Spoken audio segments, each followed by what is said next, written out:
Happy Saturday, bayang yung 8 races ngayon, no? February 24, 2024. Yan. Good morning po. Bali, may 8 races po na inihatag po ang Piracom at ang handicappers natin ng Metro Turf. At sa Sunday, ganun din po. 8 races din. Ngayong Sabado, bali gaganapin po yung Division 3, no? Full gate po, 14 runners, kaya sigurado naging excited yung laban, no? Dahil 14 runners po yung maglalaban-laban. Lang po na ngayon lang yata nakita na gano'n na Emilia po Carrera 14 runners. So grabyado po yata yung nasa labas kasi ikutan po kagad yan. Pagdating na nasa harap po ng yan ang starting gate nasa harap ng VIP mismo, no? Ng Metro Turf dun sa VIP na pesto. So yan, kung may kaya lang Sabado nasa nga kami, birthday ni Boss JC, no? Yung meet and greet niya, so definitely wala kami sa Malbar. Yan, magkikita-kita yung mga vloggers na naimbitahan po ni tsaka yung mga ilang mga fans po ni ni Boss JC sa 24 sa may Casa de San Juan, sa may Valenzuela. Yan, kita-kits kung naimbitahan po kayo. At yun nga, meron lang akong meron kasing isang nagmamagaling na vlogger, na dating vlogger, ngayon ewan ko kung vlogger pa rin siya, na dapat kasi sa larangan na to tutulungan to mga tipsters ka vloggers kasi nasa mananaya din naman po kung susunod o hindi, di ba? So sa akin kasi paggawa ng tip, kahit wala pang programa, okay lang yan. Yung mga dibindaso tipsters, ganun din. Bago ginagawa yung dibindaso, siyempre ginagawa nila ng tip. Kaya ang tawag po dun, handicapping. Sabihin, marunong ka mag-handicap ng laban, no? Yun. So yan, start na po tayo. Race number 1. Good vibes muna. Race number 1 natin, 3-year-old and above maiden race. Race number 1. 1,400 meters. Dito may 6 runners po tayo. At ang start ng karera natin alas 3 ng hapon. Yan. Kusulohin ko na po, number 2, Skydance sa Kenidaki Abu de Ocampo. Si Skydance na tercero po yan kina Carmela Slab at saka Boss Lady. Tercero po siya dun. Nag-off the pace, top ang 5, tapos biglang pinarimate. Nagtala ng tiyempo ng 1.28 media. So sa tingin ko, kung oras lang po yung pagbabasihan natin, no? Medyo lamang po talaga to.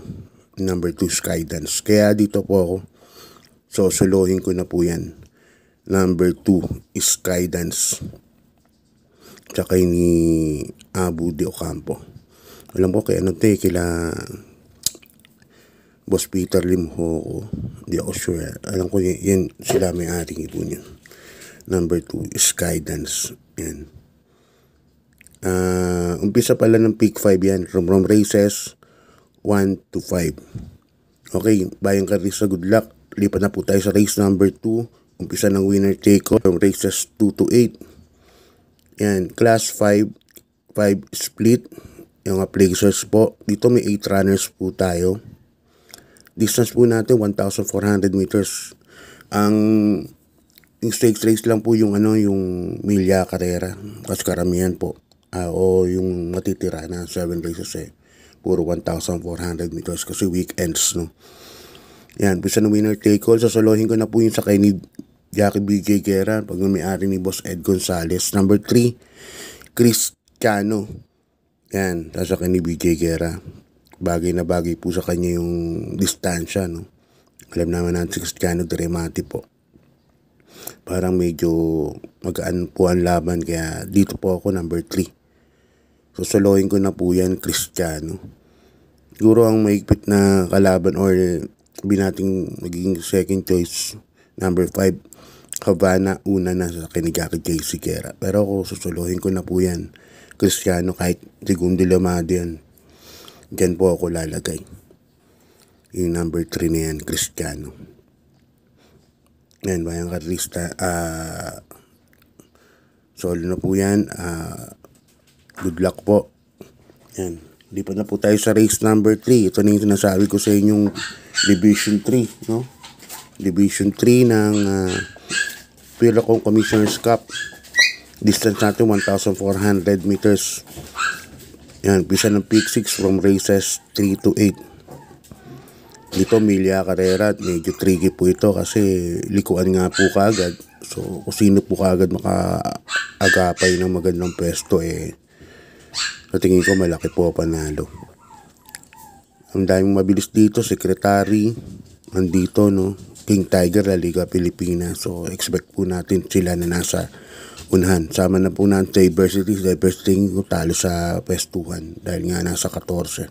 Pero tignan natin, baka mag last to enter to mapabilis yung pacing ng unang kwartos. Kaya pili ako first case ko yung couple entry 9 Mim Ballot Falls at saka number yung 9A na Super Earth na pagmamayari ni Senior Patrick Uy. Yan po ako lalagay as first choice. Tingin ko nakapesto po kaagad itong mga kwarto, quinto, ganun, o pang-anim, basta medyo malapit lang sa mga nauuna. So, tamang alalay lang, tapos raremata. Second choice ko na rin, number 14, Diversity, sa Kinijap Sarate. Galing nakabahay po yan. Okay, bayang karista, lipat na po tayo. Race number 4, rating base class 4, 28 to 33 points. Yan. Pick 5, umpisa, no? Second pick 5 from races 4 to 8. Dito meron po tayong 7 runners, but 6 betting options lang. First case ko yung number 3, Agi daw. Ang sakin ni Jackie, Jeff Bakaykay. Yan. Nakaraan na, segundo po yung kay Eye in the Sky. Yung number 3A na yan, Agi daw. Ano yan segundo pesto muna, tapos nagtercero at bumalik pa. So ibig sabihin may stamina, may speed. Kaya yan ang horse to beat dyan, number 3A, Agi daw. Second choice ko yung number 2, Ano 96. Anyo 96. Sa kay ni Pat Dilemma. Matapang lumaban po ito pag nauna. At sa tingin ko ito po ang mauuna dito sa karera na to.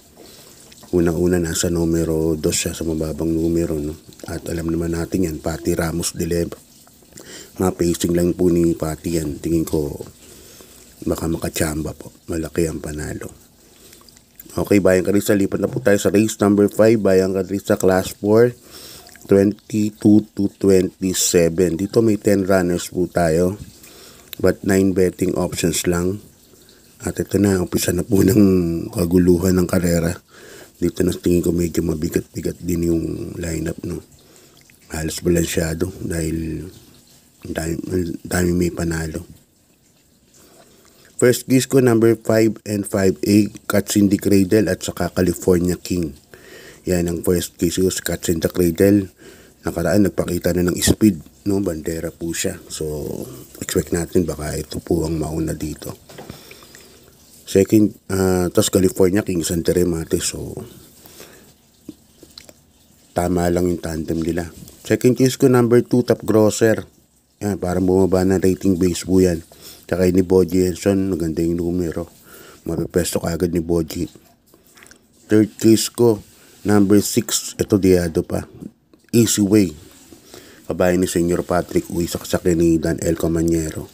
Nakaraan parang tingin ko kinulang pa to Although siya na ang nagmarcha nun na bandera. Easy Way, number 6. Okay, lipat tayo sa race number 6, Bayang Karerista.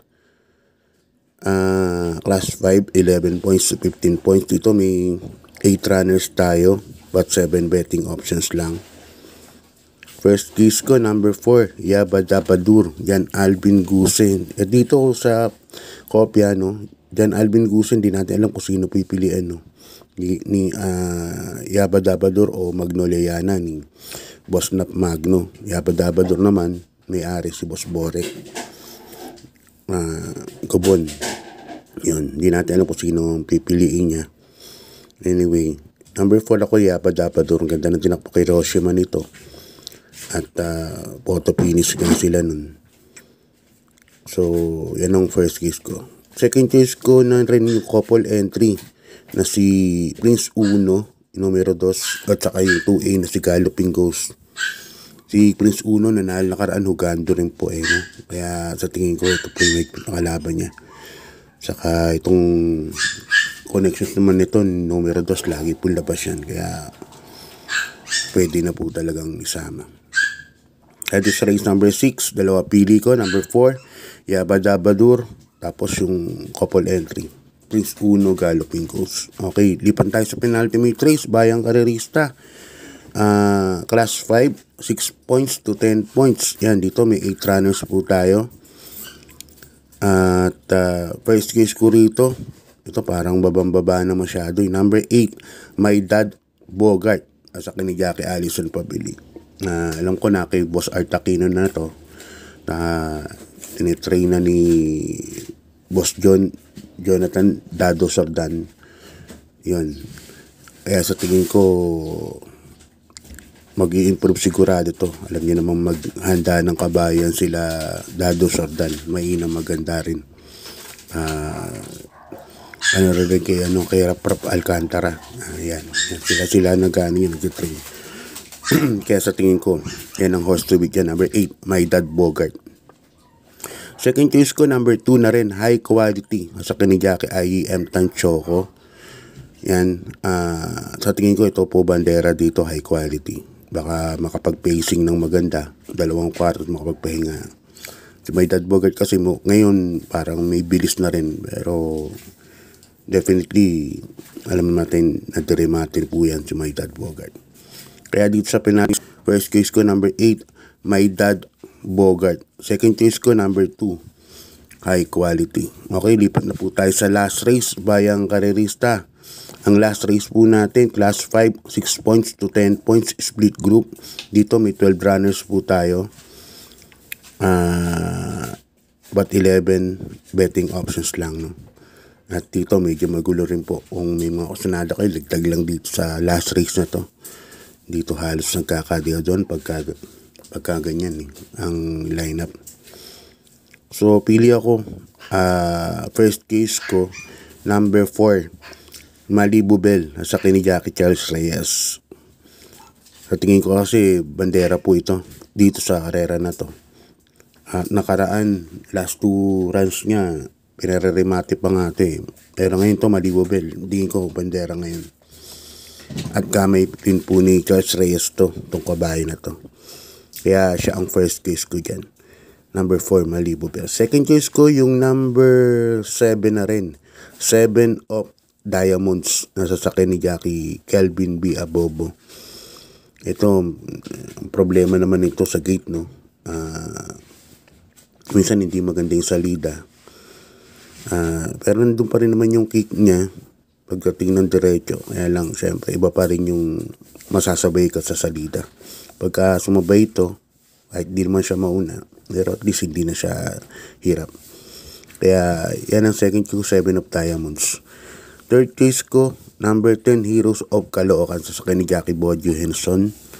Nakaraan nag-barrier, medyo maganda naman po yung barrier niya.